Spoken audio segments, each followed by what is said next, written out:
Le décompte est lancé. Dans un mois tout juste, ils défileront dans les rues de Fontenay. Mais en attendant, les 14 chars des 7 quartiers de la ville se préparent à l'abri des regards indiscrets.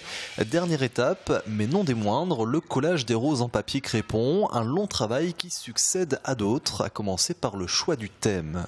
On se réunit au bureau et puis on fait plusieurs thèmes. Cette année, on avait choisi sur 3 ou 4 thèmes. Ils ont choisi la petite sirène. Voilà. Ah, on a fait ça, ça fait presque un an. La petite sirène pour ce quartier, le monde de Nemo dans cet autre, ou encore la gourmandise. Le choix des thèmes est libre, reste ensuite à les mettre en forme et c'est là que commence véritablement le travail de confection. Première chose d'abord, c'est les maquettes. Nous faisons des maquettes. Ensuite, après les maquettes, les hommes viennent faire les structures.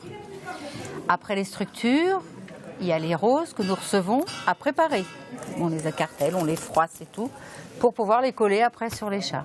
Et par exemple, il y a des fois aussi où on est obligé de les retailler, pour que ce soit encore autre chose. Entre la préparation, la confection, la remise en état des véhicules, c'est très long et voilà, ça dure une journée, mais c'est vrai qu'on ne se rend pas compte du travail que ça peut représenter. Un long travail réalisé uniquement par des bénévoles, dont la seule récompense sera les applaudissements des visiteurs. Alors rendez-vous le dimanche 8 juin pour la 66e biennale de Fontenay-le-Comte.